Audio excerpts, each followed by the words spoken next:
Hey everybody, welcome to the Maniac Chronicles. This is episode number 6, and this is actually a continuation of episode number 5. And it's all about how I'm coping, dealing, trying to live my life now after a childhood of physical, mental, sexual abuse, bullied, beatings, depression, loneliness. And I was just telling a story how I remember getting beaten in elementary school all the time. Beaten.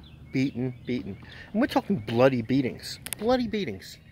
And the school would call my mother, and it would take her 2 and 3 hours to come get me, even though she lived 2 blocks away. And I just remember having an uneasy feeling in the principal's office, like there was something not right with this guy.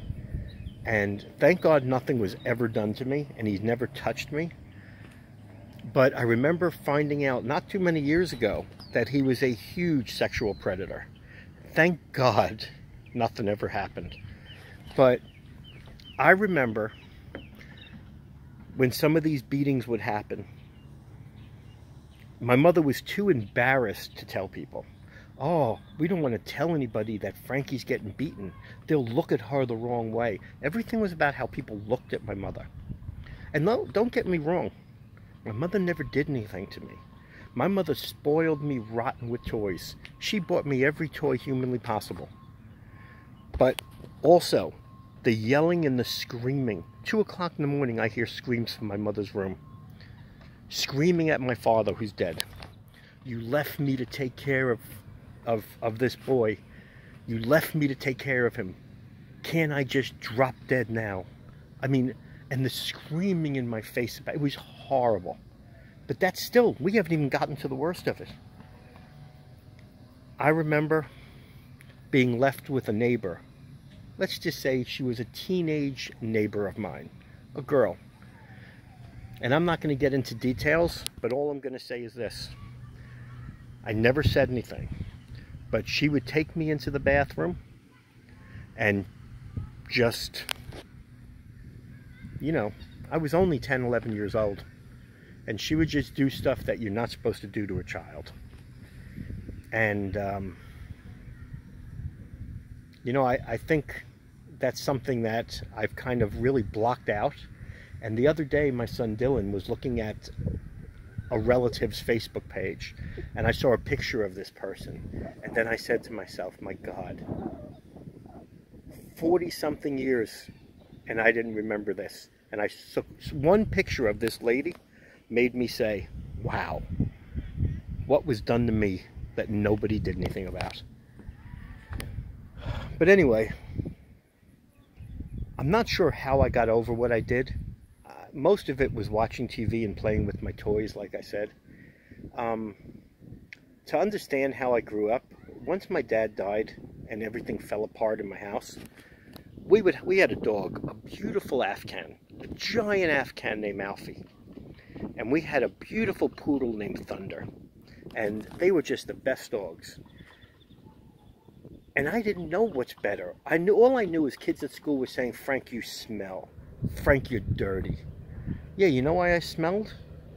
Listen to this. And this went on for years. My mother chose not to walk the dogs. We had a beautiful basement. We had a basement that had a full-size living room, a full-sized cowboy bar, maybe 15 feet long with bar stools and everything. It had it had a good bathroom. It had a bedroom. It had a hallway. I mean, it was a big basement. And that's where I used to play. Go down there and play with my toys. Until my mother decided that's the place to let Alfie go to the bathroom. And my mother would put him in the basement and let him crap. And crap. And crap. But she didn't clean it up. She never cleaned it up. And if anybody from my family sees this and says anything that it's not true, maybe that's why we don't talk. There was a time where there may have been 200, 300, 400, 500 piles of dog crap from a giant Afghan on the floor, hard as a rock, all white and moldy with cobwebs over it. Okay? That's maybe why I smelled as a kid, because I lived in a house that had 500-600 piles of dog shit in it. Okay? I mean, I remember when my mother wanted to sell the house, she had to hire a neighbor to come in with a shovel and shovel it. Okay? But that wasn't enough. Once Alfie couldn't walk down there anymore, hey, let's put him in Frank's bedroom. So Alfie started crapping in my bedroom, and nobody cleaned it. And some people might say, well, Frank, why didn't you clean it? I was 11, 12 years old. Okay, I don't know anything. I don't know, but I would try to clean it. But you ever see the size of an Afghan's poop? All of a sudden, my bedroom floor has hundreds of piles of crap in it.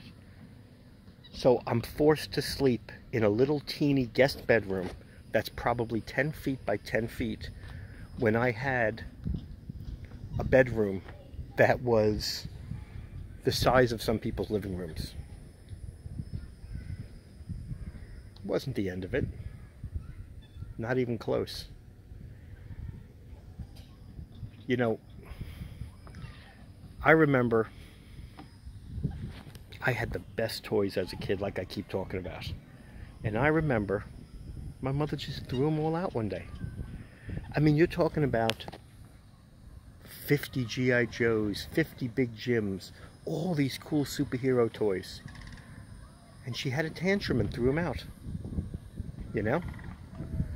I mean, I had a relative that stole all my father's coins, all his stamps, all his Elvis records, all the Beatles records, everything. It was just horrible. And my mother, blind to all of this. Blind to all of this. Because all that was important is nobody knew. You know, I had relatives. Wasn't allowed to see my relatives. Because my mother's living a lie. Everything's a lie. Oh, I work here, I work there. None of it was true. Everything was a lie. But the beatings didn't stop. When I was old enough to walk to school, half the time I didn't make it. Because the kids knew they could beat me the crap up and I wouldn't do anything about it. And you know what the worst thing was? I was 5'8". By the time I was 11 years old, 12 years old, I was a big kid already. Weighed 88 pounds. 88 pounds. I knew karate, knew everything. I wasn't a fighter. You know, I didn't fight back. I used to do karate stuff. I used to do these exhibitions and these little mini tournaments. So I could handle myself, but I never fought back because I was just a little kid that knew no better. I just didn't. I didn't know better. I remember one day walking to school, I got beaten so bad they took my pants and my shoes. Okay?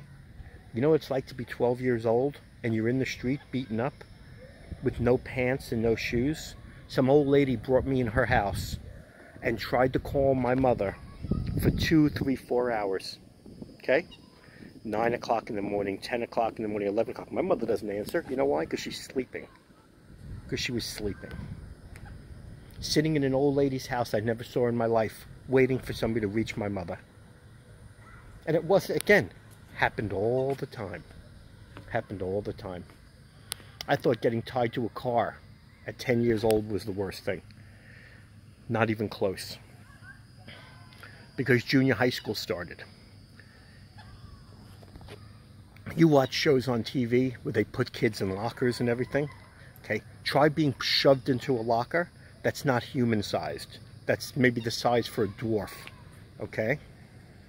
Try that. Try having girls try to pull your pants down in class and pour paint down your pants and all that other stuff. It just didn't stop.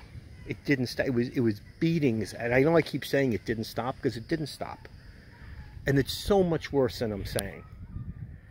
And all I had to help overcome it was TV and toys. Then thank God for comics and baseball cards. Until they started disappearing because my mother was selling them.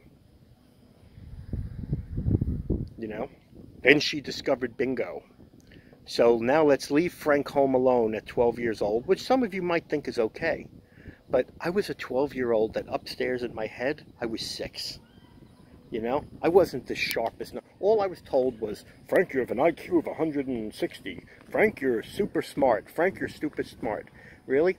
Well, because of the beatings, and because I was terrified to go to school, I got left back 1 year for absences. I forget what grade it was. It might have been the first year of middle school, or junior high school at the time. And I was beaten so bad, I was scared to go to school. Thank God I went to summer school, so I didn't actually get left back, but technically I did. My mother, I couldn't tell anybody, because my mother was too embarrassed, you know? And there's more. I mean, there's a lot more things that were done to me. You know? I mean, still, at this point, I'm 13. I have one friend, Gloria. Rocky moved away. Now, the story with Rocky and why in episode, the first episode I said, well, I made a point to say he was black. Rocky used to come to my house every Friday night. We'd watch Planet of the Apes. Back then it was the 70s. Racism was bad, like it is now. And my neighbors would call the police because I had a black friend staying at my house. And my mother didn't want to upset the ship. So my only friend that came over to sleep over my house and to watch TV with me and to play with toys, my mother stops him from coming over because of what the neighbors would think. The only friend that didn't beat the crap out of me. And it continued, and it went on and on. It didn't stop, you know? But, you know, when I talk about the mental abuse, try being told you smell every day of your life by every child you meet in school. My friend Gloria, who I love more than anything, my best friend, first friend I ever had, I don't even know if Gloria knows. Her mother and her grandmother even told me that I smell. Frank, you can't come in this house until your mother gives you a shower. Yeah, I smell because my dog craps in the house all the time. What am I supposed to do? She says, go take a shower. I don't know what a shower is. And a lot of you are saying, well, what do you mean you don't know what a shower is? My mother was a hoarder. Did I leave that one out? Our shower had nothing but crap in it. You know? You can go into the room that you want to go in. You can go into one room that's not hoarded. Everything, the shower was, I never, until I moved out of my mother's house, I took nothing but baths in a filthy bathtub. Never was I able to use a shower until, actually the first time I used a shower was when I joined the gym and they had a shower in there. That was the first time I had to take baths in a filthy, filthy freaking bathtub. We're gonna go to episode number 7, everybody. So let's end this one and we're gonna move on because there's a whole lot more coming.